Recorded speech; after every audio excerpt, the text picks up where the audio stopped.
আজি এখন বিয়ালৈ বুলি ওলাইছোঁ। কাপোৰযোৰ কেনেকুৱা লাগিছে জনাব দেই। সদায় সোধাৰ দৰে প্ৰশ্নটো আজিও সুধিলোঁ আৰু ঘৰৰ পৰা ওলাই আহি প্ৰথমতে এই দোকানখনৰ পৰা প্ৰেজেণ্টেশ্যন এটা লৈ ল'লোঁ আৰু চাওকচোন 8টা বাজিয়ে গ'ল। যি নহওক এখেতে অফিচৰ পৰা আহোঁতেই দেৰি হৈ গৈছিল। এয়া আমি বিবাহ বাহৰ আহি পালোঁ আৰু চাওকচোন পেণ্ডেলটো ইমান ধুনীয়াকৈ সজাইছে আৰু হোৱা চাওকচোন কইনাজনী পূৰা ফটো উঠাত ব্যস্ত। আমি গৈ পোৱাৰ পিছত তেওঁলোকে আকৌ আমাক চাহো খাবলৈ দিলে। আমি নাখাওঁ, তেওঁলোকে নেৰে আৰু সেইবাবে অকণমান চাহ আৰু জিলাপি খাই ল'লোঁ।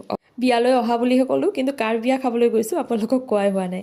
মোৰ হাজবেণ্ডৰ অফিচৰ ষ্টাফ এগৰাকীৰ জীয়েকৰ বিয়া আৰু আমাৰ লগত তেওঁলোকৰ সম্বন্ধটো ইমান ভাল আৰু সেইবাবে নগ'লে তেওঁলোকে বেয়া পাব বুলি ভাবি আমি যিমান দেৰি হ'লেও বিয়ালৈ বুলি গ'লোঁ আৰু অকণমান সময় বহাৰ পিছত খোৱা লোৱা কৰিলোঁ আৰু খোৱা লোৱা হোৱাৰ পিছত অকণমান সময় বহি কইনাৰ লগতে কইনাৰ মাক দেউতাকক মাত এষাৰ দি আমি তাৰ পৰা ওলাই আহিলোঁ। এই ভিডিঅ'টিৰ জৰিয়তে মই পুনৰাই নৱদম্পতীহালক বহুত বহুত শুভকামনা জনালোঁ। তেওঁলোকৰ নৱ জীৱন যাতে সুখময় হয়, সুন্দৰ হয় তাকে কামনা কৰিলোঁ। আপোনালোকক আকৌ ঠাইখিনিৰ নামেই কোৱা হোৱা নাই নহয়। এই ঠাইখিনিৰ নাম হৈছে সৃজনগাম পাখৰিগুৰি আৰু চাওকচোন বৰ্তমান ৰাতি ভালেখিনি হৈছে আৰু সেইবাবে ৰাস্তাটো একেবাৰে নিৰ্জন হৈ পৰিছে। যি নহওক আজিৰ কাৰণে ভিডিঅ'টো ইমানেই। Bye bye.